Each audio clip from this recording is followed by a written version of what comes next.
song. What taste of love, what depths of peace, when fears are stilled, when striving cease. My comforter, my all in all, here in the love of Christ I stand.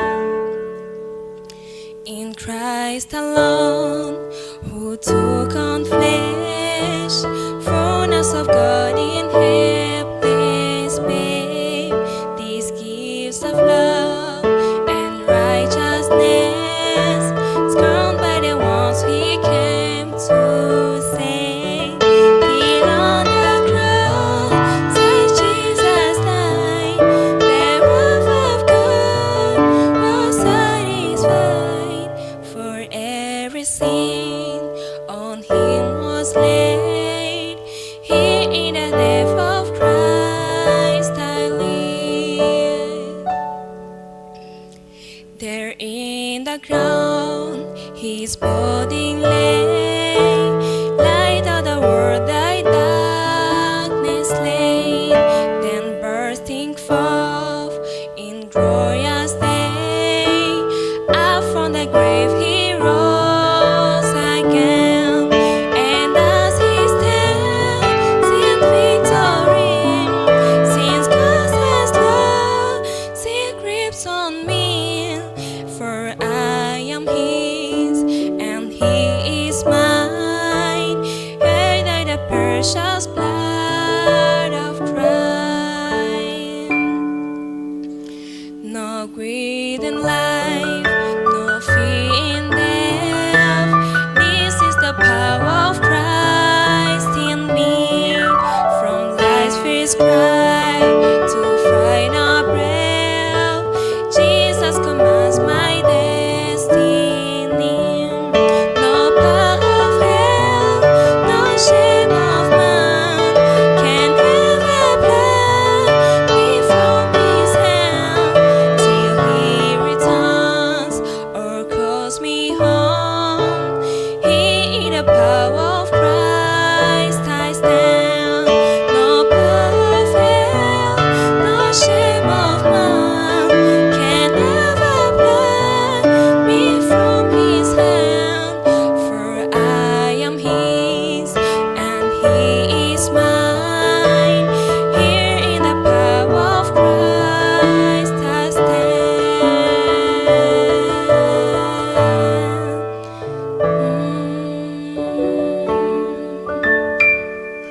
Thank you so very much. Ni muhimbazwe. Amen. Praise Welcome the all. Lord. Murahawe ikaze. Tonight I have many thoughts on my heart that I want to share with you. Uyu mugoroba mfise ibyumviro byinshi umutima wanje nipfuza gusangira namwe. So let's have a short word of prayer and Biciye delve right bugufi into it. dusenge hama dutangura ikigo. Dear Heavenly Father, Daturi mu ijuru. thank you for another evening that we could gather together Urakoze kubwundi mugoroba wadukoranije to hear from your word, to hear your message. kugira ngo tukumve ubutumwa bwawe bwiza. Father, I need your special help. Data mwiza turasabye umufasha wadasanzwe. I need special cooperation from you. Mwami ndagomba ubufasha bwawe. Please give me your Holy Spirit. Umpe wawe yera. Give me your confidence. Ubushobozi. Remind me everything that I wanted to mention, kugira ngo ibyo nzagusabikanya that you want me to mention. ubane nanje kugira ngo Give me your ndabishike. wisdom. Ubwenge buva mu ijuru. May everybody be left. May everybody live blessed. kugira ngo irikoranire rishobore guhezagirwa. In Jesus' precious name we pray. Ni mu izina ry'agaciro rya Yesu senze. Amen. Amen. Are you tired of falling into the same sin over and over again? Mugenzi woba urambiwe kuguma hariho icyaha kiguma kisubiriza uguma ukora incuro kenshi. Do you feel like it's hard for you to obey all the 10 commandments? nikigoye kuri wewe gushobora gukurikiza ibyagezo 10? That you're not able to obey God's law? Biragoye kumvira amategeko y'Imana kuri wewe. Yesterday, ejo hahise I shared 10 principles that set you free. narasangije namwe ibintu 10 byotuma ugira umwidegemvyo. And we learned that 10 commandments twarabonye ko ibyagezo 10 were not abolished at the cross. ntago mu byukuri byakuweho n'umusaraba. In fact, they are a source of a great blessing and protection. ahubwo ni isoko y'umugisha udasanzwe kandi n'uburinzi budasanzwe. We learn that in God's holy law, twarabonye yuko mu mategeko yera y'Imana God gave us a guidance for a better life. Imana muri ayo mategeko yaduhayemwo umuyoboro uburinzi kugira ngo tubeho ubuzima bwiza. He showed us that we are free, yatweretse yuko dufise that we umwidegemvyo are redeemed, ko twacunguwe and that we are to remain free. kandi iduhamagarira guhora dufise umwidegemvyo. And tonight I want to tell you that kuri uno mugoroba nagomba kubabwira ko you are not able to keep that law. nagomba ndakumenyesha yuko ntabwo ushobora kwitondera ibyagezo 10. Not alone. ntibishoboka Not alone. wenyene ntibikunda. Listen to how the Apostle Paul struggled to keep it. umviriza ukuntu Paulo byamuremereye cyane yabaye intambara igoye kugira ngo ashobore kubikurikiza. We read about it in Romans chapter 7 verses mu Baroma 15 igice through 23. 15-23. For what I am doing I do not understand. For what I will do to, that I do not practice. But what I hate, that I do. Sinahura ibyo ndiko ndakora kuko ibyo ntagomba ari byo nkora. Ariko ibyo ngomba si byo nkora, ariko ibyo ntagomba akaba ari byo nkora. If then I do what I will do not to do, I agree with the law that it is good. Nimba rero nkora ibyo ntagomba ndemera yuko amategeko ari meza. But now it is no longer I who do it, but sin that dwells in me. Si jewe nabikora ariko ni icyaha kiri muri jewe. For I know that in me, kuko nzi neza yuko muri jewe mu kameremere kanje, that is in my flesh, mu mubiri wanje nothing good dwells. nta cyiza kirimwo. For to will is present with me, but how to perform what is good I do not find. Icyiza kibana nanjye ariko kugikora sindabishobora. For the good that I will to do, I do not do, but the evil I will not to do, that I practice. Icyiza ngomba gukora sico nkora, ariko ikibi ntagomba nico nkora. Now if I do what I will not to do, it is no longer I who do it, but sin that dwells in me. Kuko rero nkora ico ntagomba si jewe ndagikora, ahubwo ni icyaha kiba muri jewe. I find in the law that evil is present with me, the one who wills to do good. Ibyagezwe byamyeretse yuko icyaha kiri muri jewe. For I delight in the law of God according to the inward man. Kuko nezererwa ibyagezwe by'Imana. And it finishes with the last verse 23. Umurongo wanyu muravuga ngo, but I see another law in my members, warring against the law of my mind, and bringing me into captivity to the law of sin which is in my members. Ariko mbona ibindi byagezwe muri jewe bigwanye ibyagezwe biri mu mutima wanje, ibyo nabyo bikambohera kukuba imbohe y'icyaha. Does this resonate with you? Ibi rero nibyo biba muri wewe. Paul was a person just like us. Uyu rero Paulo tiko turavuga yari umuntu w'inyama n'amaraso nkatwe. He wasn't super extraordinary. Cyari kiremwa kidasanzwe kuturusha. Maybe just in his commitment. Kumbure icyo ritandukaniye ko kwari uko kuntu ari umuntu ashishikara. But he was a person just like us. Yari umuntu cyo kimwe natwe. His background, his past is very interesting. Kahise kiwe ntigasanzwe. And he understood the struggle with sin. Kandi Paulo yaratahuriye intambara n'icyaha. In the book of Romans chapter 8 verse 7 it says, mu gitabo cy'Abaroma igice 8 umurongo w'indwi, because the carnal mind is enmity against God, for it is not subject to the law of God, nor indeed can be. kameremere y'icyaha iranga Imana kuko yama ibohewe kugwanya amategeko y'Imana. Maybe you are like, what? Ushobora kwibaza ati iki? That's confusing. Ibi rero bitanguye gutuma ubwenge bwanje bucanganikirwa. Is it possible to keep the law or it's not? Mbega birakunda gukurikiza ibyagezwe cyangwa ntibishoboka? Is it possible to keep the 10 commandments or not? Byokundira umwana w'umuntu kwitondera ibyagezwe 10 cyangwa n'ikidashoboka. Many people think that it is not possible to. Abantu rero benshi bimvira yuko ntibikunda kubishikako. And that's why they get to accept that you can't have a victory over sin. Aho rero barashika igihe muri bo batahura ko tudashobora kugira intsinzi ku cyaha. You can't live a victorious life. Ntushobora kora mu buzima wotsinda icyaha. And then they stop trying. Aho rero bica bituma bijyamira ntibasubira kugerageza. And then they give up. Barabivamo. So should we even try? Mbega hoho twogerageza. The truth is that when we come to realize ukuri nuko iyo tugeze ku kubitahura that we are sinful lawbreakers, that we are powerless to begin keeping the law of God. Ko turabanyabyaha twishi ibyageze by'Imana, turabanyantege kugira ngo dushobore kwitondera ibyageze by'Imana. No matter how hard we try to obey God's law, we still fail at some point. Bagenzi inshuro zose umuhati wose woshiramwo inshuro wogerageza zose wisanga wisha amategeko We y'Imana. might manage to live without sin for some time, Urashobora kugerageza igihe kimwe kubaho utari gukora icyaha, but then it's just a question and we stumble again. ariko kandi ukikabira ugasanga wagikotse. And that's why I want to introduce us to the help that is offered. Aha rero niyo mpamvu kuno mugoroba ngiye kubasangiza umufasha ahari kugira ngo adufashe twahawe. To the divine helper for daily life. Umufasha duhabwa avuye mu ijuru abana natwe ku munsi ku munsi. And we read about him in John chapter 16 Uyu verse 7. mufasha rero Imana yaduhaye muri rugamba turimo tumusanga mu butumwa bwiza bwanditswe na Yohana 16:7. Nevertheless, I tell you the truth, it is to your advantage that I go away. For if I do not go away, the helper will not come to you. But if I depart, I will send him to you. Ndababwira ukuri icyo bagirira ikimaze niko jewe ngenda ko ntagenda ntago muzoronka umwitsa ariko ninagenda nzomubanungikira. This helper Jesus talks about Uyu mufasha Yesu ariko aravuga is the third person of the Trinity. ni umwe mu butatu. He is the third person of the Godhead. Rero ni umwe mu butatu. What's his name? Mbega yitwa nde? The Holy Spirit. Ni mpwemu yera. And often people think of the Holy Spirit as some kind of power. Kenshi na kenshi abantu bimvira ko mpwemu yera ari ubwoko bumwe bw'ubushobozi. But that's a misconception. Ako rero uko no gutahura nabi. We have many verses about it in the Bible. Dufise imirongo myinshi muri Bibiliya. Some of them talk about it more directly, some of them less. Imirongo imwe irabyagura yindi nabyo kabivuga bisanzwe. But if you were to see it just from this passage, Ariko ubyihweje uciye muri umurongo wo muri Yohana, it says, He is our helper. mpwemu yera ni umufasha. Helper, you say that about a person, not power.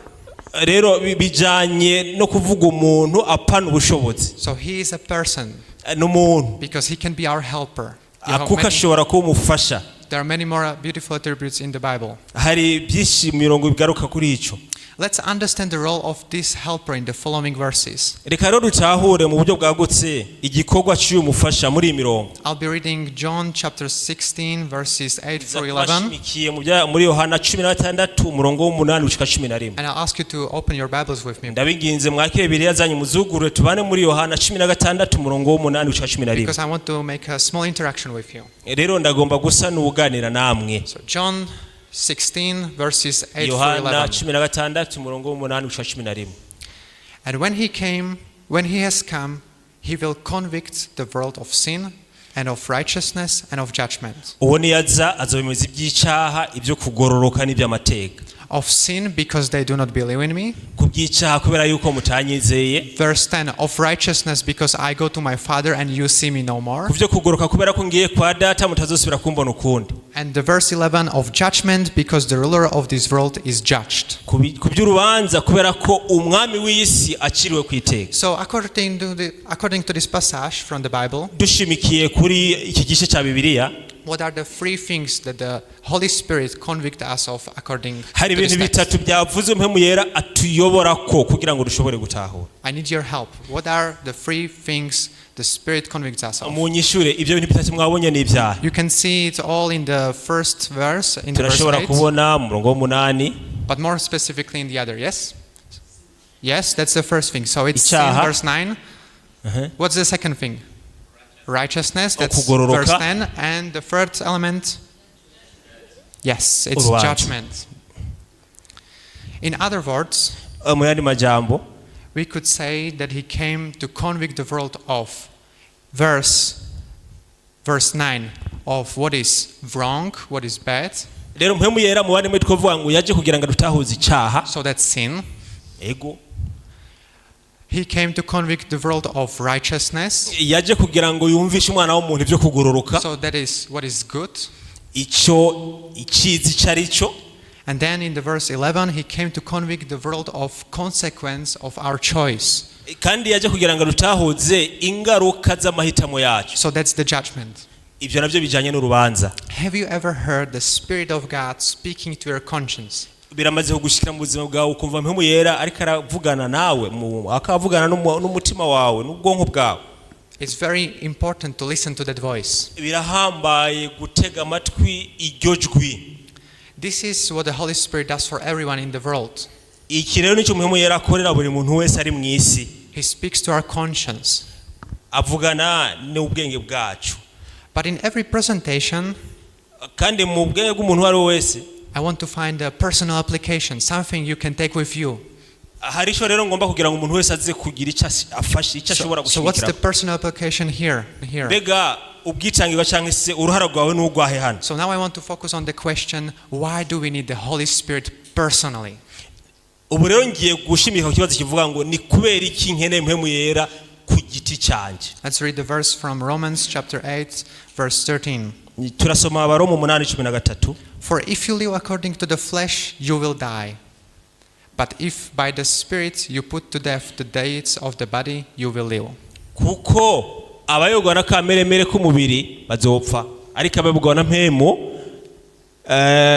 abayogwa na mpemu batsinda urupfu.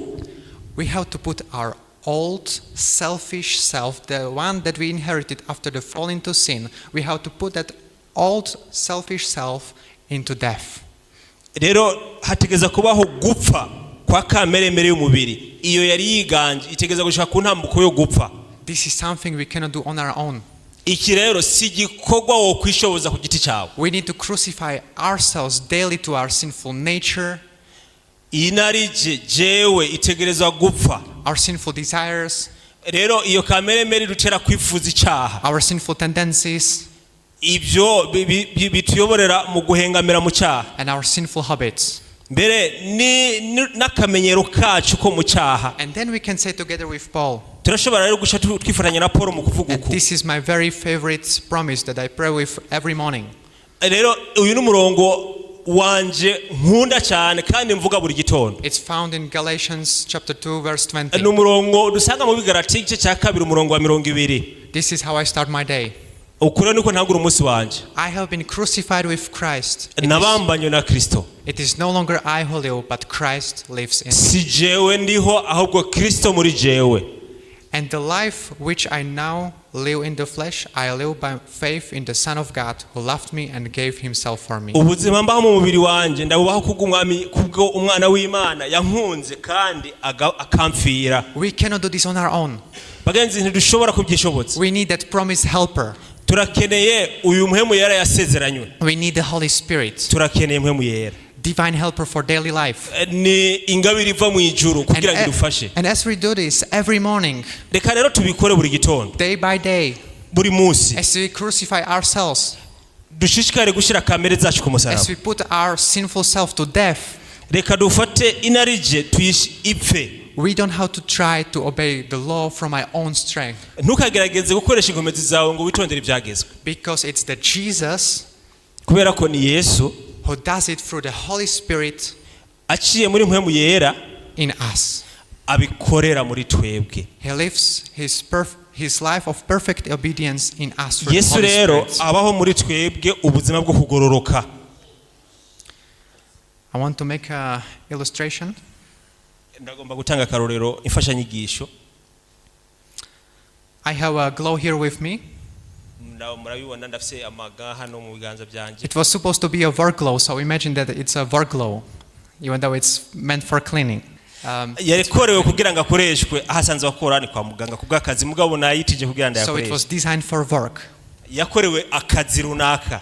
So it's made to lift and carry. icyo yakorewe rero ni kugira ngo ashobore guterura canke kuduza ikintu gikuye ahantu canke kwifashisha mu guterura ikintu. I'm going to put it here on the pulpit. ngiye kuyashira ngaha ku ruhimbi. And I'll say to the glove, mvugane rero nayo mbwira ayo maga. since it was meant for the work, dutahure aya maga yakorewe igikorwa runaka kuyambara kugira ugire ico utora. I'm going to say to that glove, glove, pick up that Bible. rero ngira mbwira aya maga ati wewe amagari ngaho tora iyo Bibiliya.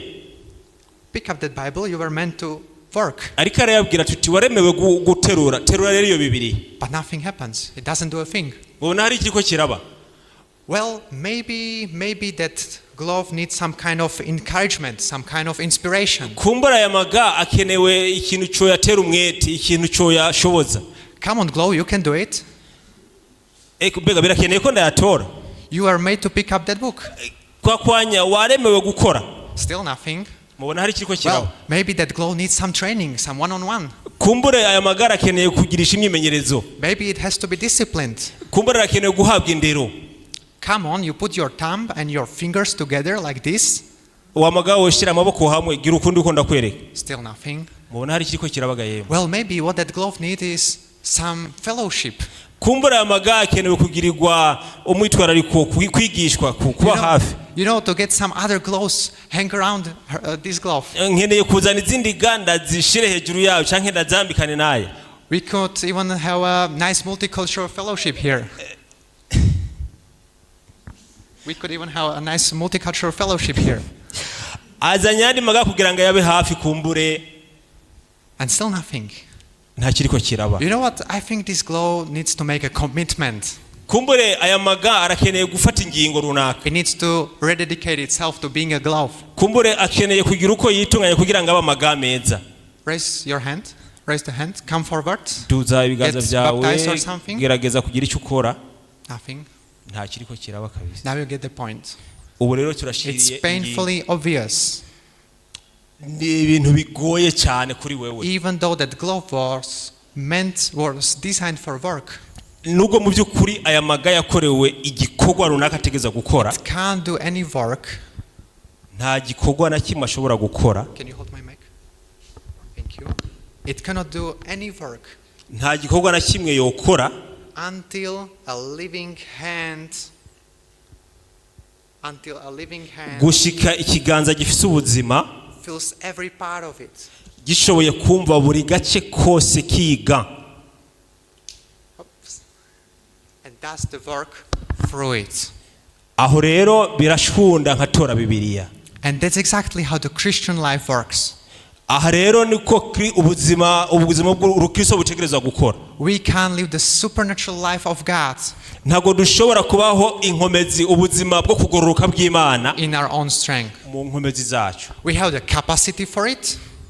Turashobora kugira ubushobozi, We were created for it, twararemwe ku bwabyo, but we don't have the power for it because of our fallen human condition. ariko bagenzi izo nkomezi zibidushoboza zaragiye kubera ko twaguye mu cyaha. The only way to live that life is to let Christ live his life through us, through the Holy Spirit. Inzira imwe yonyine ishoboka ni ukureka Yesu akaza nkuko ikiganza cyamba yiga akabaho ubwo buzima bugororoka muri twebwe. And that's what Jesus means when he says, Ibi rero nibyo Yesu yari karasigura igihe yavuga ngo I am the vine, you are the branches. He who abides in me and I in him bears much fruit, for without me you can do nothing. ndi umuzabibu namwe muri amashami, nimutaguma muri jewe nanje muri mwebwe ntago ntimushobora kwama ivyamwa. How much is nothing?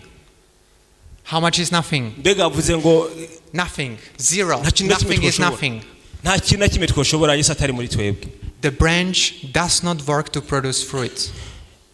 Ishami ntago mu by'ukuri rikora ngo rizane ivyamwa. It simply stays connected. Bisigura ngo ritegeza gusa kuba rishimikiye ku giti. And the fruit comes naturally. Ivyamwa rero bitera biza. When we try to obey God from our own strength, Tugerageje kumvira Imana twisunze inkomezi zacu we will fail. tuzotemba. It's just a matter of question, Rero ni kibazo a matter gusa, of time. ni kibazo gusa cy'umwanya ariko ugerageje uratemba. So we might manage to not fall for a certain time, Turashobora kwihagarara ko igihe runaka, and then there is a weak moment and we stumble again. haciye akanya gato turongera tugatemba. Here we are again, Twongera kandi tugatemba. wallowing and tapping into the same sin addiction again and again. Ikibabaje usanga uri kuragaruka muri cyaha nyene, muri ya mibereho, muri ya mico. In fact, when we try to not sin in our own strength, Rero iyo tugerageje kuraba icyaha mu nkomezi zacu, we limit God because we stand in his way. rero turabuza Imana kuko duhagarara mu nzira yayo. So he can't fight for us, he can't give us our victory. Bisigura ngo Imana ntagishobora kuza kudufasha, ntishobora kuduha intsinzi. Basically, we reject Christ's help. Rero dutegereza kwishimikiza ubufasha bw'Imana. This is what happens. Iki rero nico kiba. When we are tempted, Igihe tugeragejwe, we focus on sin, we dushira ubwenge focus ku on the cyaha, temptation, dushira ubwenge ku kigeragezo. and then we lose Jesus out of our sight. Icyo gihe dushize ubwenge ku kigeragezo dutakaza Yesu. And that's how we sin, because we become too focused on that sin, on the Rero temptation. ubwenge bwinshi buca buba ku cyaha, tugaca dutakaza Yesu. As soon as we look up, Ariko igihe turavye we focus on Jesus, tukaraba Yesu, we're safe. turakira. But as soon as our eyes, our mind shifts, bisigura ngo ubwenge bwacu n'amaso yacu we focus on the sin, we fall. iyo tubishize ku cyaha turatemba. So that's what happens when we keep falling into the same sin over and over and over again. uca wisanga uri kurasubira mu cyaha inshuro kenshi. So we need to let God do his part. nitureke imana rero ikore igikorwa cyayo muri twe. And it is his part to transform us. icyo gice Yesu akora nicyo kiduhindura. It is his part to change us and to give us the victory. ni uruhara rw'uwe kuduhindura kugira ngo adushikane ku kuronka intsinzi. Remember my favorite verse, Philippians chapter 2 verse 13. nimwibuka abi Filipi 2:13. For it is God who works in you both to will and to do for his good pleasure. kuko imana ari ikorera muri mwebwe ikabashoboza gushitsa ubugombe bwayo no gukora ibyiza bihimbara. And this is God's part. We cannot do this. ibi rero ni uruhara rw'imana muri wewe, ni igice imana ikora muri wewe ntacyo wabikoraho. But the same way we cannot do this for God. mu yindi nzira naho ntidushobora no kubikorera imana. There is something God can do for us. hari n'ikindi imana, hari icyo imana ishobora kudukorera idashobora gukora muri twe. We need to give him our permission. rero dukeneye imana bisaba ngo tuyihe uruhusha. And that is our role. That's our responsibility. icyo rero ni igikorwa cyawe. God won't do it without our consent. imana ntishobora gutera intambwe igira icyo ikora utayihaye. Because he can't decide for us. kuko ntishobora gufata ingingo. So we need to make the decision. turakeneye tuvuga ko dufata ingingo. We need to let God do his job. imana tuyihaye akaryo. And we need to do our job. turareka igakora hama nacu tugakora uruhara Think rwacu. of Christ's illustration of the vine and branch again. rero subira wiyumvire kuri aka karoro Bibiliya yaduhaye ku muzabibu n'amashami. There is something wrong with the concept that we must work hard to obey Christ. hari ikintu twihendako cyane igihe twiyumvira yuko dushobora gukora cyane kugira ngo twumvire imana. No. Our part is to stay in living connection with Christ. uruhara rwacu nuru ni ukuguma gusa twifatanije na Kristo. To choose to obey him. uhitemwo kumwumvira. And then ask Christ to manifest his obedience in and through us. saba rero Yesu abeho ukumvira kwiwe muri wewe. Believing that he will just do that. ubyizere ko azobikora. Now, what is this fruit Jesus is talking about? mbega iki cyamwa Yesu ariko aravuga ni icyahe? Let's go to the book of Galatians chapter Abigalatiya 5 5 verses 19 through 24. Abigalatiya 5 umurongo wa 19-21. Now the works of the flesh are evident, which are adultery, fornication, uncleanness, lewdness, idolatry, sorcery, hatred, contentions, jealousies, outbursts of wrath, selfish ambitions, dissensions, heresies. ibikorwa bya kameremere biramenyekana: ubusambanyi, ubushakanyi, gusenga ibigirwamana, uburozi, ishari, inzigo, inarije, Envy, murders, drunkenness, revelries, and the like, of which I tell you beforehand, just as I also told you in time past, that those who practice such things will not inherit the kingdom of God. This is pretty serious. inzigo, ubwicanyi, akaboregwe n'ibisa n'ibyo. nababwiye ko abakora ibisa n'ibi aba ntibashobora kwinjira mu bwami bw'Imana. But the fruit of the Spirit is love, joy, peace, long-suffering, kindness, goodness, faithfulness, gentleness, self-control. Against such there is no law. And those who are Christ have crucified the flesh with its passions and desires. ibyamwa bya mpwemu yera n'urukundo, umunezero, amahoro, kwihangana, ubugwaneza, kugira neza, ubwizigigwa, ukwihangana. abakora ibisa ibyo bihuje n'ibyageze, kandi abakora ibisa n'ibi n'ab'Imana kuko babambye kameremere yawo. The fruit is a Christ-like character. icyamwa ni kameremere ya Yesu. This is why God gives us the Holy Spirit. iyi niyo mpamvu ituma Imana iduha mpwemu yayo yera. Jesus loves us the way we are, Imana idukunda uko nyene tumeze, but he loves us too much for us to remain where we are, how we are. urwo rukundo idukunda yipfuza yuko tuva mu guhinduka kuri ukuntu tumeze. And I've noticed that this is the case in many churches. natahuye yuko ibi ari byo bishika mu mashengero menshi. They welcome everyone to come, which is that's a good example. baha umuntu wese ikaze kandi ni byiza. But sometimes some churches I see failing ariko mu mashengero amwe urabona habaho kunanigwa when they don't encourage their members to grow from that experience. igihe badahimiriza abizera babo gutera intambuko ngo bakure bagerageze gushika muri aka karorero. So once again, Jesus loves you just the way you are. Ego kandi Yesu agukunda uko nyene umeze. Come to him the way you are, whenever you are. Ngwino kuri Yesu uko nyene umeze aho uvuye hose. But he loves us too much to leave us the way we are.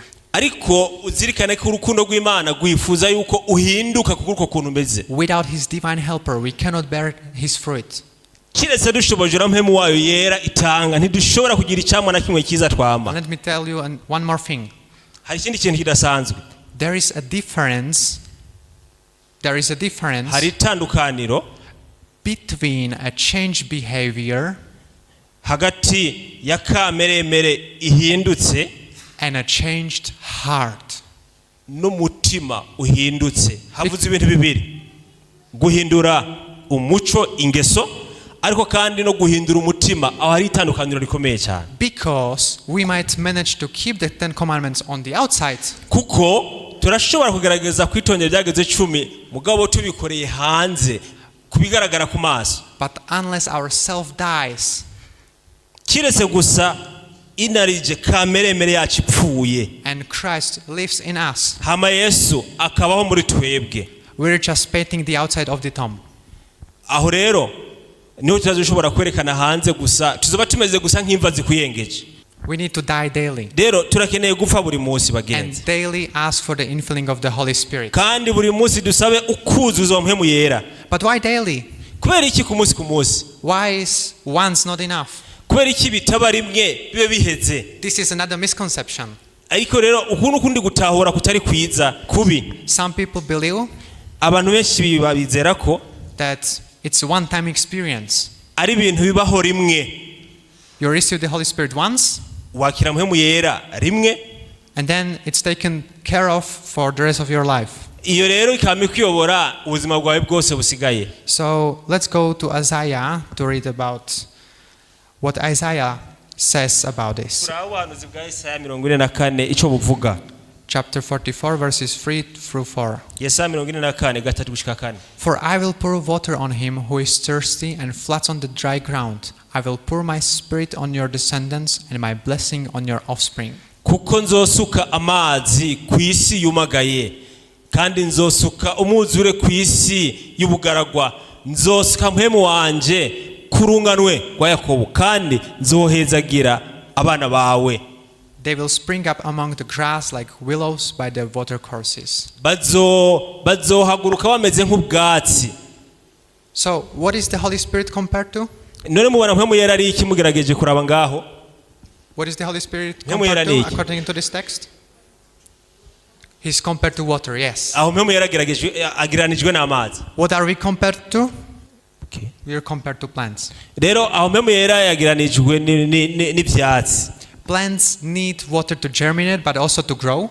Rero ivyatsi birakeneye amazi kugira ngo bikure kandi bise neza. Why does a farmer plant seeds and cultivate crops? Kugira ngo ibyo bitega bishobore kuzana umusaruro. It's to receive fruit. Rero iyo bimaze kuhabwa ayo mazi ni kugira ngo bizane ivyamwa. So the Holy Spirit is to the Christian mpemu yera ku mukristo what water is to a plant. Ikora ico amazi akora ku gitegwa. Without the Holy Spirit, iyo turase mpemu yera, there is no growth. Bisigura ngo nta musaruro, nta gukura. And without the growth, kandi iyo hatari gukura, there is no fruit. Nta n'icamwa kibaho.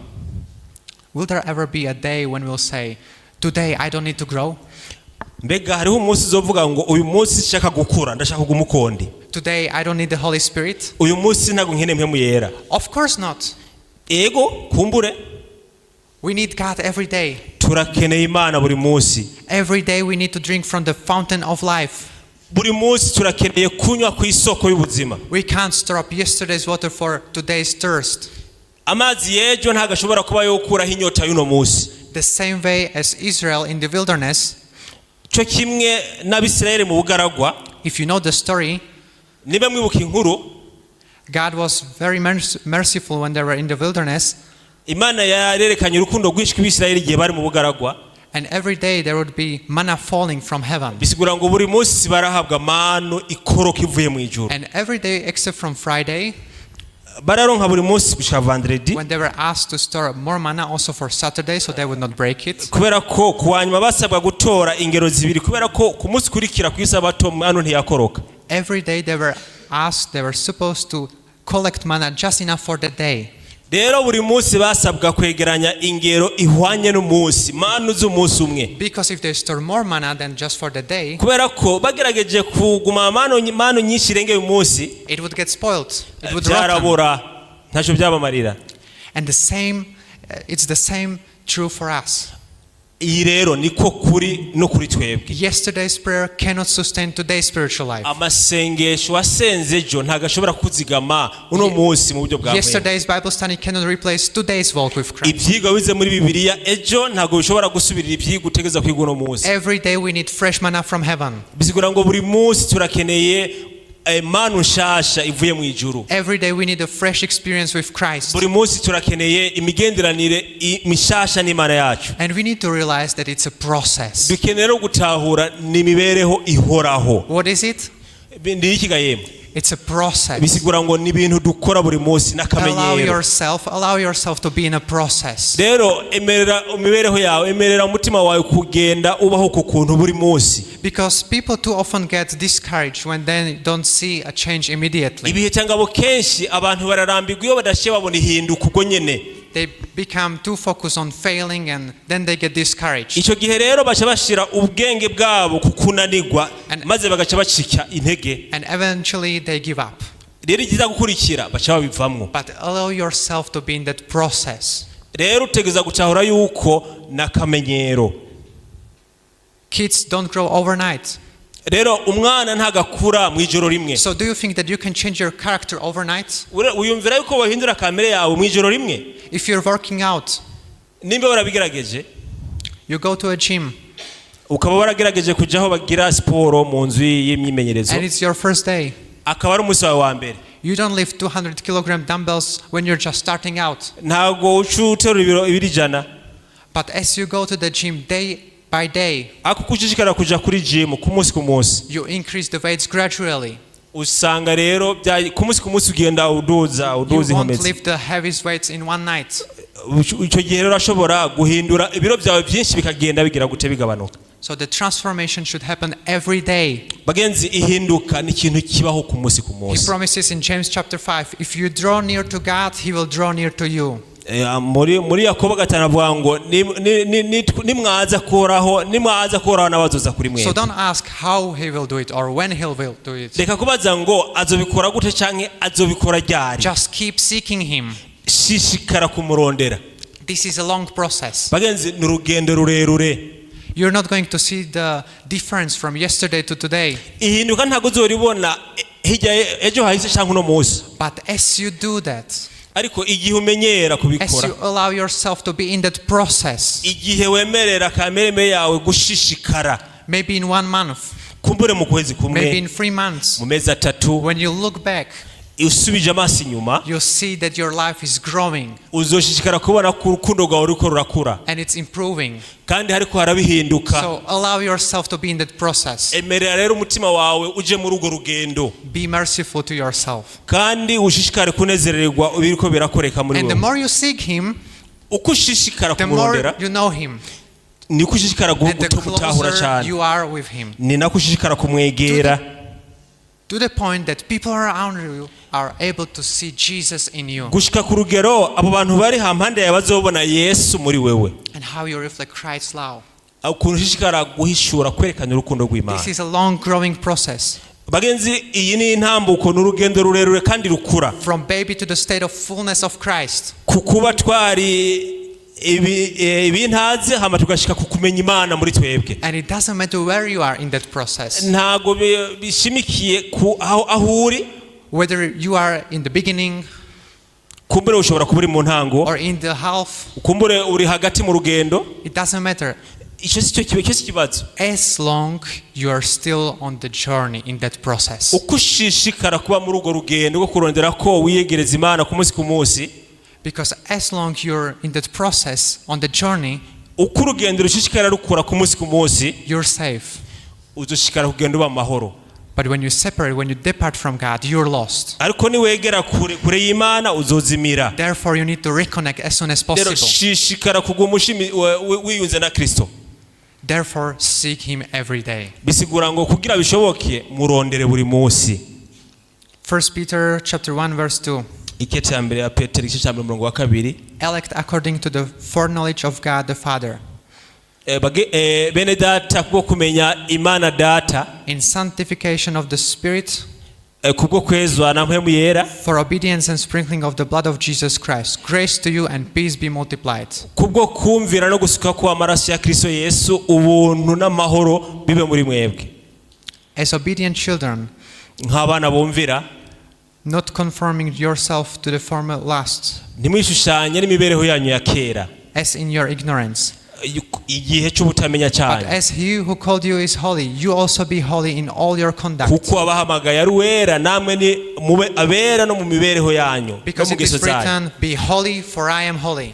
Kuko byanditswe ngo mube abera nk'uko nanjye ndi uwera.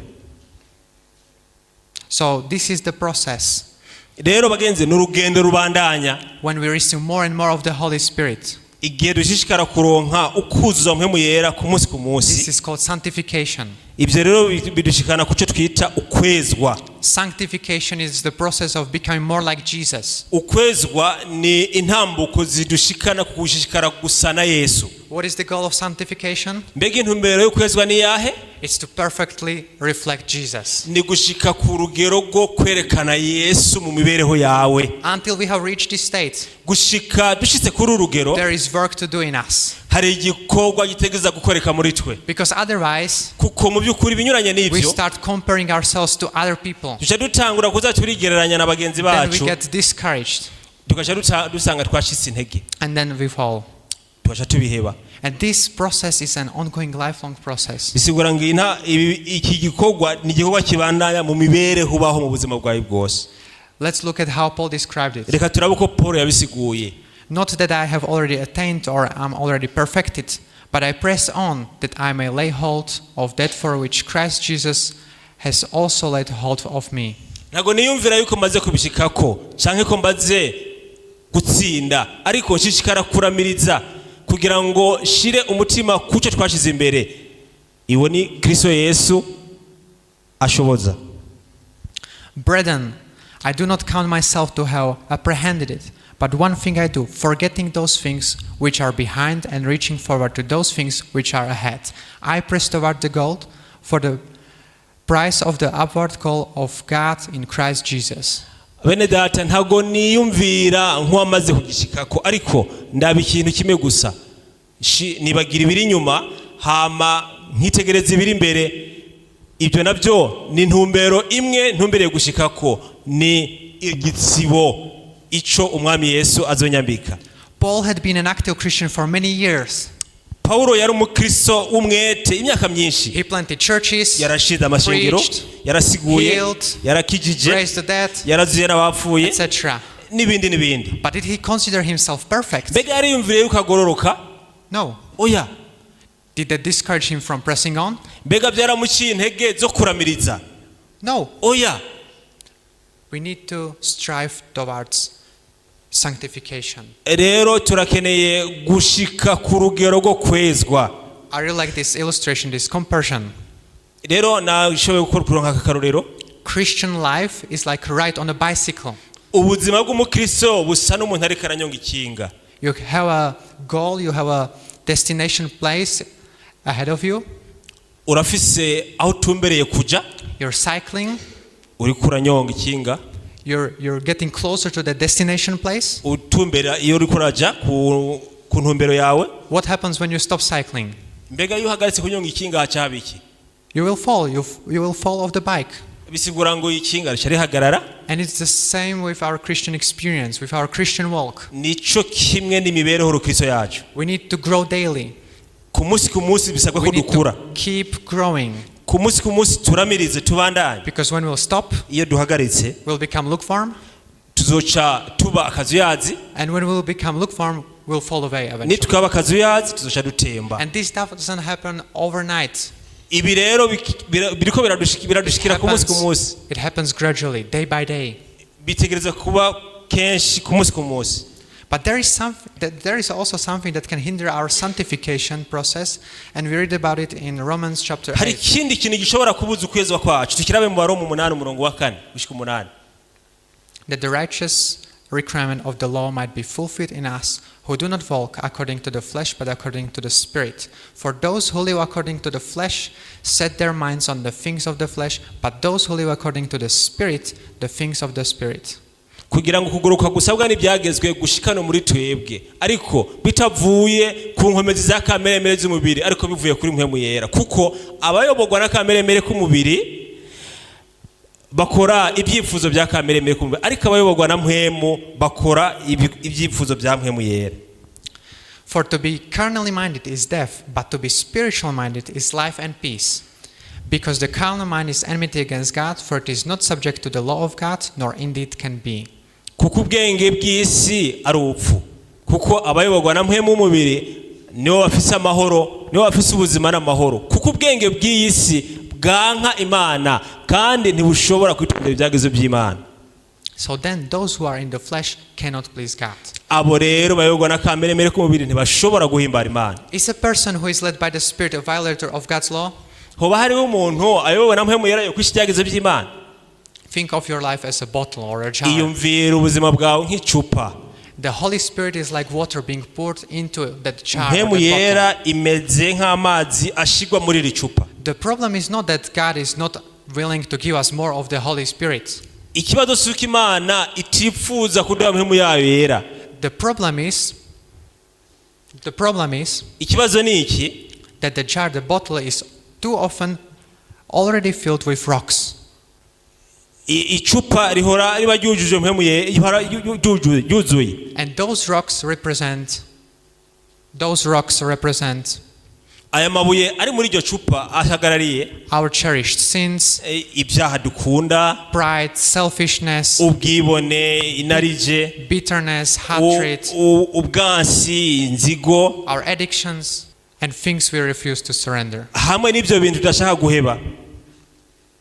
The more rocks remain in the bottle, Uko amabuye ashishikara kuba mu icupa, the less room there is for water. ni nako amazi abura ikibanza cyahaja. God wants to fill us completely, Ariko Imana yo yifuza kutwuzuza, but He will not force us to let go of what we are holding on to.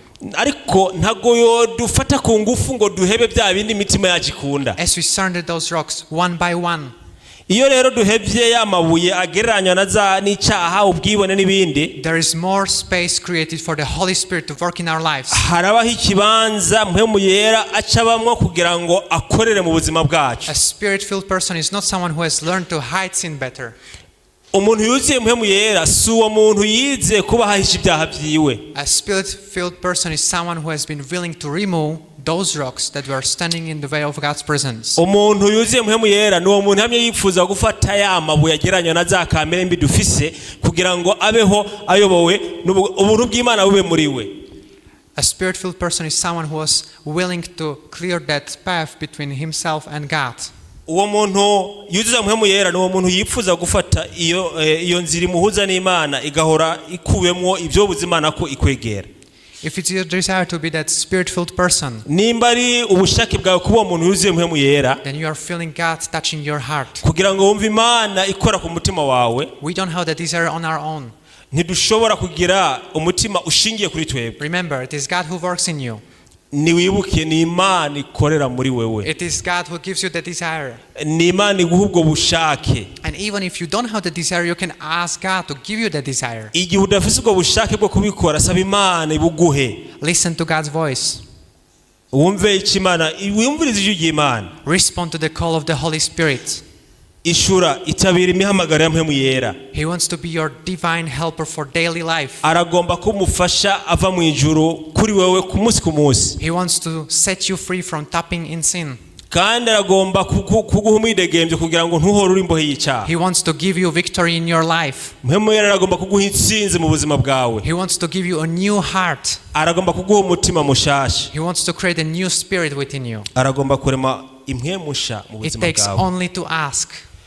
Rero bishimikiye kuri iki, saba. This is another my very favorite promise. iyi nindi ngabire nindi sezerano Imana iduha nkunda cyane. Another verse I pray with every day. Iyindi umurongo nkoresha iyo senga buri munsi. If you then, being evil, know how to give good gifts to your children, how much more will your heavenly Father give the Holy Spirit to those who ask him? Nimba mwebwe babi mushobora guha abana banyu ingabire nziza, mbega Imana yanyu yo mu ijuru, data wo mu ijuru ntazamuhemu yera abayimusaba. Write this down as a reference. Mugenzi, uyu murongo nuwandike nk'umurongo wo kwisunga igihe usenga buri munsi. Pray with this promise. Senga wisimikije isezerano ry'Imana. Ask for the infilling of the Holy Spirit. Saba guhabwa mpemu yera. Also write down the other reference. Kandi wandike na murongo mu Bigalatiya 2:20. From Galatians chapter 2 verse 20. Nawonye na Bigalatiya 2:20 ukoresha iyo usenga. About daily sacrificing yourself. Kugira ngo ku munsi inarije ipfe. God is waiting for him to bestow his rich blessings on you. Imana yiteguye kudusukako amasezerano yayo, imigisha yayo And kuri he's twe. more than willing to answer this prayer. Ibirenze ibyo yiteguye kwishura amasengesho yacu kuruta uko tubyumvira. I'm going to summarize today's message into 7 points. Rero ndagiye kuvuga mu majambo make mu ngingo indwi ikigwa cy'uno munsi. So if you weren't taking notes, Nimba uri kurandika, this is your moment. You can take a picture. nakajyo kawe urashobora gufata ifoto cyangwa ukandika. But don't get used to this. So the first point, Iyi ngingo ya mbere, we cannot keep God's law on our own. ntabwo dushobora kwitondera ibyagezo by'Imana ubwacu. The second point, outward obedience is not enough. Ukumvira kurabishwa amaso ntiguhagije. God wants a changed heart, Imana irashaka umutima uhindutse, not just changed behavior. si guhindura ingeso n'imico gusa. The third point, Ingingo ya gatatu, God gives us a helper, the Holy Spirit, to live Christ's life in us. Imana iduha umufasha ari umuhemu yera kugira ngo abeho ubuzima bwa Kristo muri twebwe. The fourth point, Ingingo ya kane, this happens as we die to our old selfish self daily and let Christ live through us by the ibi Spirit. bishoboka igihe gusa dupfuye kuri kamere zacu za kera n'inarije ku munsi tukareka Kristo akabaho ubuzima bwiwe muri twebwe biciye muri umuhemu yera. The fifth part, Ingingo ya gatanu, our part is to surrender everything and ask. uruhara rwacu ni kurekura byose hama dusabe. And it is God's part to change us, to transform us, to Uruhara give us the victory. rw'Imana nuko Imana tuyisaba ngo iduhindure. Second to last point, Ingingo ya gatandatu, we need to be filled with the Spirit fresh every day. Yesterday's is not enough. turakeneye kuzuza muhemu yera ku munsi kubera ko muhemu yera yejo ntago ihagije uyu munsi. We need fresh manna. Turakeneye manu nshasha mu buzima bwacu. And the last point, the result is a Christ-like character, which is a lifelong process. Inkingaruka rero inyinshi y'ibyo byose ni kamere ya Kristo muri twebwe izoba ihari mu bugingo bwacu bwose. How many of you have heard about this famous evangelist Dwight L. Moody? Ninde yarumvise uyu muntu yitwa El Moody? One night during one of his sermons, umugoroba umwe igihe yari karigisha ibyigwa byiwe, Moody invited people to give their lives to Jesus. uyu Moody yatumiriye abantu kwegurira ubuzima bwabo Yesu. Many people responded. Abantu benshi baritabye umuhamagaro. Mr. Moody noticed a well-dressed young man, Mr. Moody yabonye umuntu yambaye neza umusore, and he could see that God was speaking to his heart. yarashobora kubona ko muhemu Imana iri kiravugana n'umutima w'uwo That musore, this young man was touched by the message. ko ubutumwa buri ko buramukorako. But the young man did not respond to the Ariko invitation. uyu musore ntiyari karumvira umuhamagaro, He did not respond to the appeal. ntabwo yigeze yitaba umuhamagaro. The meeting ended, Ibikorane byaraheze, and he went home without making a decision. maze wa musore ataha nta ngingo afashe. At the door, Mr. Moody said goodbye to the people. Igihe yari ku muryango, Mr. Moody yarasezeye ikoraniro. And when the young man came out, Igihe wa musore yari amushikiriye ariko arasezera abantu, Mr. Moody said, wa mugabo Moody yaramubwiye ngo, young man, musore, I could see that God was speaking to your heart, nabibonye ko Imana yari kiraganira n'umutima wawe, but you did not give your life to the Lord. ariko ntago weguriye ubuzima bwawe Imana. Why not do it now? Ni kubera iki utobikora ubunyene? Not now, the young man replied. Sishobora kubikora ubunyene, wa musore niko yavuze. But I promise, I will. Ndasezeranye nzobikora. You have my word. Ndabigusezeraniye. All right, Mr. Moody said. Sawa, Moody niko And yamusezeye. then the young man hurried away. Wa musore arasohoka ataha. A few weeks later, Inyuma y'indwi zike, Mr. Moody was walking through the streets of Chicago. uyu mugabo Moody ariko aratembera mu mabara y'i Chicago. And there he met the same young man again. Yongera guhana na wa musore yari yaje kuri eglise. After greeting him, Mr. Moody asked, inyuma yo kumuramutsa yaramubajije Did you keep your promise? mbega isezerano ryawe witeguye kurishitsa Have you given your heart to the Lord? wareguriye Yesu wareguriye Imana umutima wawe Not yet, the young man Aratoya, replied. sindabikora I've been very busy with the work. nari mfatiriwe n'akazi I'm taking care of my family. nariko nditaho umuryango wanje I'm studying. nariko ndiga I'm busy. Not yet. Not mu now. by'ukuri ndafatiriwe sindayifatira umwanya Mr. Moody looked at him and said, wa mugabo Moody aramuraba maze aramubwira then why not give your heart to the Lord right now? niki kikubuza kwiyegurira Imana ubu nyene You can do it here. urashobora kubikora hano Oh no, oya the young man said. wa musore yongera We're in kwishura the middle of the street. turi hagati mu nzira Everyone is watching. buri muntu wese ariko arandaba Please, Mr. Moody, not here. ndakwinginze mutama Moody saha nitubikorera Not now. kandi si ubu nyene But I promise I will give my heart to the Lord. ndagusezeraniye nzokwegura umutima wanje Imana Don't worry. ntugire I ikibazo will, just not here. nzobikora ariko atari hano All right, Mr. Moody said. mwisanga ati sawa You promise? warasezeranye Yes, the young man replied. ego You narasezeranye have my word. ndabigusezeraniye And then he walked away. maze wa mugabo arabandanya Several months later, amezi menshi haciye someone knocked on Mr. Moody's door umuntu umwe yaradodoye ku muryango wa Moody late at night. mu masaha yo mu ijoro Mr. Moody, please come quickly. Moody ugurura ndakwinginze A young man is very sick. umuntu umwe aragwaye His parents asked for you. ababyeyi be barasabye koza They don't think he has much time left. ntabwo biyumvira ko asigaranye umwanya munini Mr. Moody got dressed and went with the messenger. arabyuka arambara And maze ajyana n'undi muntu they traveled across Chicago. bajya mu gisagara cya Chicago They took a boat on an island. bafashe ubwato baca ku kiyaga And when they arrived, igihe bari bashitse they hurried to the young man's bedside. binjiye mu cyumba aho wa musore aryamye It was the same young man, Mr. yari wa Moody. musore nyene wa wundi Mr. Moody Mr. Moody had asked to give his heart to the Lord. yasabye ngo yegurire umutima w'Imana Mr. Moody knew there was not much time left. Moody yaratahuye ko nta mwanya munini usigaye So he leaned over and said, yateye intambuka ajya ku musore maze aravuga ngo young man, musore it's Mr. Moody. ni Moody Have you given your heart to the Lord? mbega waregura umutima wawe Yesu But there was no answer. nta nyishu yari ihari He tried again, yarongera agerageza but still there was no response. ariko ntiyigeze yumva icyo uri mwishura Then Mr. Moody noticed the young man's lips moving. ariko Moody yarabonye iminwa y'uyu musore isa n'iyikomangana And so he leans closer agerageza kwegera cyane uyu musore to hear what he was saying. kugira ngo yumve icyo ariko aravuga And with great sadness, mu mubabaro mwinshi he heard him whisper the words of the prophet Jeremiah. yumvise wa musore avuga amajambo y'umuhanuzi Yeremiya This is what he heard. ibi nibyo Moody yumvise The harvest is past. The harvest is past. isarura yarenganye The summer is ended, and I am not saved. isarura ryarenganye ariko ntago nakijijwe Sometimes the devil lets people live without any problems satani arareka abantu bakabaho nta kibazo bafise because the last thing he wants icyo akeneye cya nyuma is for them to turn to God. nuko bohindukirira Imana Sin is like a prison, icyaha ni nk'ibohero except it feels comfortable. gituma wumva wamenga umerewe neza It doesn't look like a prison. si uko bimeze In a certain sense, it's safe. In a certain sense, it's safe. mu gihe kimwe wamenga ni sawa So you don't see any reason to leave. wumva wamenga nta mpamvu yotuma ubivamwo The doors are wide open. imiryango iruguruye But ariko umunsi umwe time runs out umwanya uzoba waheze and the prison doors close. kandi ibohero rizoba ryugaye And suddenly, ikibabaje it's too late. igihe kizoba cyamaze guhera nta byizigiro bizoba bigihari Why let your spiritual summer end? ni kubera icyo ureka igihe cyawe wagenderamo mpemu yera kikakurengana Don't put your salvation on hold. reka gufata agakiza kawe ukarindirize The Lord says, behold, now is the day of salvation. Do not harden your heart.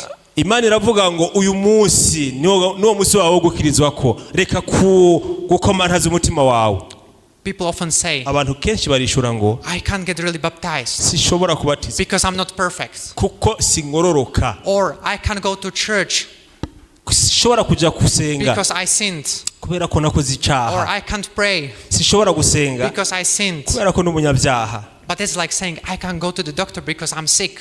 Hoba hariho ijambo rivuga ngo sanga ushaka kuja kwa dogiteri kandi ngwara, Let me wait until I get well and then I'll go. reka mbanze mererwe neza hamaze uja kuraba muganga. That's nonsense. Ibyo nta siguro bifise. You don't come to Christ when you're good, Ntabwo uza kuri Yesu kubera kuri when mwiza, you feel healthy. igihe umeze neza. Sinners need Jesus the same way the sick need the doctor. Umunyabyaha arakeneye Yesu nk'uko umurwayi akeneye muganga. When you go to the doctor and there's nothing urgent, Igihe ugiye ku muganga hakaba nta when cyihutirwa, it's just a regular checkup, kumbura akaba ari gusuzuma bisanzwe, you wait in line. uricara mu bandi. Sometimes you have to wait 2 or 6 months for the Ushobora appointment. kurindira amezi cyangwa amezi atandatu, abiri cyangwa atandatu, Finally, it's your turn. kumbure nawe ugashikirwa, You come to the office. ukinjira muri kabine, Again, you have to wait another hour. kumbura ukarindira iyindi saha. But if you come in from an accident, Ariko ugize isanganya ukaza kwa muganga, if you come in from an emergency, uza ufise kwihuta, you go straight. winjira muri urgence n'ukwihuta kwinshi. And the doctor doesn't say, this man is worse, he needs to wait 6 months. Dogiteri ntabwo avuga ngo uyu muntu ararindira amezi atandatu. You go straight in. Bisigura ngo winjira muri urgence, You don't wait in any line. nta murongo n'umwe ukuzibira. So often we wait until we feel good enough. So often we feel like we wait until we feel good enough. Kenshi biradushikira tukarindira ngo turindire ko twumva ko tumeze neza. We sinned, Igihe icyaha we did something wrong, cyangwa ikindi kintu kibi, and then we wait for us to feel better. tukarindira igihe tuza kumva tumeze neza. Sometimes we just push that feeling away, Hari igihe dusunikira ku twiyumva, or we try to compensate it. We try to compensate it. cyangwa tugashaka kubironderera inyishu, We try to do something good. tukagerageza kuraba ikintu cyiza twokora, We try to do something that will make us feel better, cyangwa tukagerageza gukora ikintu cyiza gituma twiyumva ko twiyumva neza, so then we could then approach Christ. kugira ngo dushobore kwegera Yesu. But this is a lie. Ariko ubu ni ububeshi This bagenzi. is another big misconception. Ibi ntabwo bishimikiye kuri Bibiliya. It's when you sinned, Ni igihe wakoze icyaha, even though you might not feel like that. cyangwa igihe utari kubyumva, Maybe you were in a church before that, ukaba uri mu ishengero imbere yaho, or at an Adventist event, cyangwa akaba ari ikintu gisanzwe cyabaye, and then you fell into temptation somehow. ukagwa mu cyaha mu buryo bumwe cyangwa So you ubundi, don't feel worthy coming back to Christ. wumva wamenga ntibikubereye kuza kuri But Yesu. that's exactly the time when you should come back to Him. Ariko ni muri uwo mwanya nyine ibintu bimeze uko wumva wihebye ukeneye kuza kuri Yesu. So don't wait until you feel better. Reka kurindira kugira ngo wumve kumeze neza bari ubona kuza kuri Yesu. Go straight in. Tera ujya kuri Yesu. Because of your sinfulness and your desperate need, Kubera ko icyaha cyawe kirakuremereye kandi uri mu mwiheburo. Christ is more willing than anything to receive you. Yesu nta kindi kintu akeneye cyuretse kukwakira. Because He loves you. Aragukunda. Because you are His child. Uri umwana wiwe. So there is no reason to say, Nta mpamvu rimwe yo kuvuga ngo I can't go to God, sishobora kujya ku or I Mana, can't go to church sishobora kujya ku rusengero because I'm a sinner. kubera ko wiyagiriza kuri umunyabyaha. That's the very same reason you should go Iyo to niyo Christ. mpamvu nyine nyamukuru ikeneye ko ujya kuri Yesu. While God's Spirit is speaking to your heart, Mu gihe mpemu wa Kristo, mpemu w'Imana ariko aravugana n'umutima wawe, why not to say, Lord Jesus, kubera iki tuvuga ngo data mwiza, I will not put you off any longer. sizosubira kujya kure yawe na gato. Here I am. Ndi hano mwami, Take me fata ukuboko and come into my heart. ngwino mu mutima wanjye. Into my heart. Come on, let's sing together with me. Reka turirimbire hamwe. Into my heart. Into my heart. Come into my heart, Lord Jesus. Come in today. Come in to stay. Come into my heart, Lord Jesus. How many of you feel you need of the Holy Spirit? Mbega ni incuro ingana gute, ku rugero ngana gute wumva ko ukeneye mpemu yera. You know you can't live this life on your own, Mugenzi, ntabwo ushobora gushishikara muri ubwo buzima igihe kinini. and you want more of Him. Ntushobora kwishoboza ubwawe, urakeneye Yesu. If you feel that you're in the need of the Holy Spirit, Nimba wumva ko ukeneye mpemu yera, lift your hand. duze ikiganza cyawe. Thank you. God sees that hand. Urakoze, Imana yabonye ikiganza You can cyawe. put it down. Urashobora kumanura. Lifting a hand is easy. kuduza ikiganza biroroshe. Now I want to ask for something harder. Ndagomba gusaba ikintu kimeze nk'ikigoye gato. Because wanting the Holy Spirit is one thing, kuko kwifuza kurangwa mu yera ni ikintu kimwe, but letting go of what stands in the way is another. ariko kugenda nk'uko bisabwa kugira ngo uhagarare mu nzira ni kindi. Tonight I'm not asking you to try harder. Uyu mugoroba singiye kubasaba ngo mugerageze ibyo n'inkomezi zanyu zose. I'm asking you to let go. Ndagusaba gusa ti wewe emera gusa mutera intambwe. Maybe there is a rock in your bottle. Kumbure hariho ibuye riri muri rya cupa. One thing that you have been holding on to. Icyo kintu kigufatiriye. A habit. Akamenyero. A pride. Ikikuzibirira. A grudge. Ikikuboha. A sin you keep going back to. Icaha ushishikaye kubika muri wewe. And it is crowding out the Holy Spirit. Iyo rero kikaba kiko kirawuza mpemu yera. God will never tear it out of your hand. Ico ntago Imana izogikura mu biganza byawe. But tonight, ariko uyu mugoroba He's asking you, ariko aragusaba, will you give it to me? Iryo buye rikuzibiriye, icyo kigufatiriye urakimpa. If your answer is yes, nimba inyishu yawe ari ego, I'm going to ask you to do something that costs more than just a raised hand. ngiye kugusaba ikindi kintu kigusaba kirengeye kuduza ikiganza gusa. Stand up haguruka and come to the front.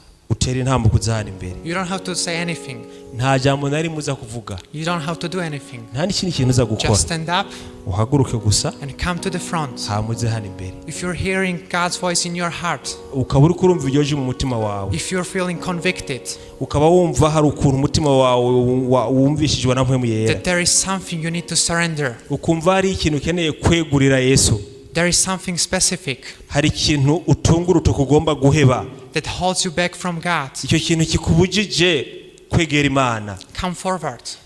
uhaguruka I utere want to have a intambwe. special prayer for you. Ndagomba Come kugira forward. isengesho ridasanzwe kuri wewe. Stand up and come forward. I want to pray for you. Haguruka utere intambwe uko ndagomba kugusengera. I want to mugenzi. ask you, Ndagomba come kugusaba forward. uze.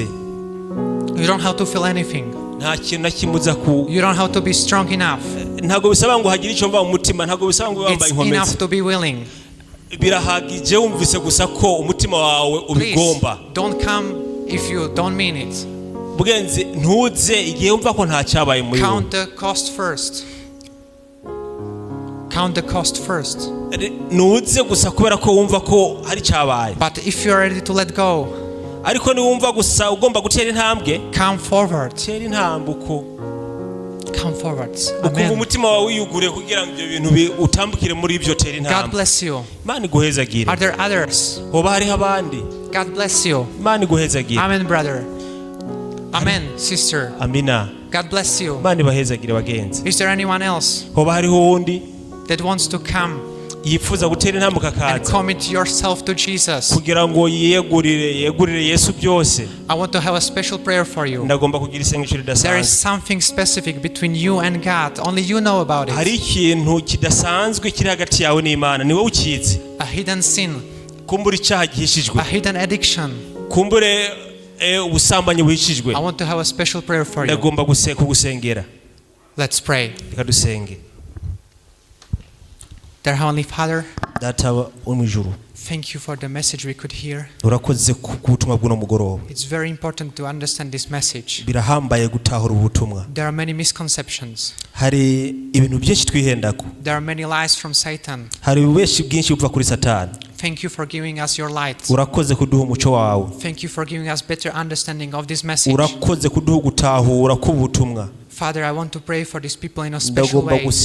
gusengera abantu mu buryo budasanzwe. You know them. Urabazi, You know their lives. urazi ubuzima bwabo, You know their circumstances. urazi imibereho babaho, You know their backgrounds, their contacts, urabizi mwami ukuntu babayeho, byose know byabo urabizi, their families, imiryango yabo, their exact situations. urazi imibereho babayeho. No one understands them the way you do. Nta muntu yobatahura kurusha uko babikora. And I want to pray for these people in a very special way. Ndagomba gusengera abantu mu buryo budasanzwe. They came to ask for your help. Baje bipfuza ubufasha I bwawe. want to pray for them. Ndagomba I kubasengera. want to pray for them that you would help them to be free Mwami nubafashe baba and bidegembya to remain free. kandi bahore bidegembya. They don't want to go back to Egypt, to slavery. Ntago bagomba kuba mu ibohero rya Egiputa. They don't want to go back to their cherished sin. Ntago bagomba kubaho mu mibereho y'icyaha yo mu bwana. Lord, you said that it's enough just to be willing.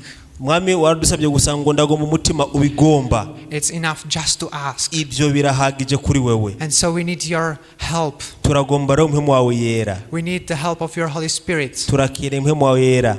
Because we can't do this on our own. Ntidushobora kubyishoboza mwami. I pray that may they feel this prayer, may they sense it. Mwami ndakwinginze ngo ishengero rigire ubwako kuri bo. May they not forget of this commitment that they are mwami doing. ntibaze yibagire kuko kwiyegurira kuno mugoroba. Touch their hearts. Kora ku mitima Give yabo. them the strength they need. mwami bahize inkomezi Help them to bagomba not give up. kugira ngo bashobore Finish guheba, what you've started. kugira ngo batandukane n'imibereho Thank you yabo. that you have a way. mwami icyaha cy'ababoshe Thank you that you'll provide. urakoze mwami kugiye kubaha Please be ingabire with them yawe every day. ku munsi ku munsi. We have heard about the great controversy, twarize intambara the ihambaye battle between good and evil. hagati y'ikibi n'icyiza. We have heard about your great sacrifice on the cross, twarumvise ibijyanye n'ikimazi cyawe ku the musaraba. greatness of price you paid for us. turasenge kugira ngo Kristo ube muri twebwe. We have learned about your law twarize ku byagezo byawe and how you don't mean us to restrict us or to limit us, twarabonye ibitubuza but you want to protect us. ko wifuza kuturinda. You want us to help understand that you want us to be free in your law uragomba ngo mwami tuba bidegembya ku byagezo by byawe obeying your law. kugira ngo tubyumvire. And now we come tonight. uyu mugoroba turaje We realize that we can't do this on our own. twatawe ko ntacyo So we twakwishoboza. want to ask you for this special help of yours. turasabye kubufasha mpemu yera Help us to wawe. be reminded of this daily, udufashe kugira ngo ku munsi ku munsi crucify ourselves daily, kamere yacu ihora ipfa. and ask for your Holy Spirit.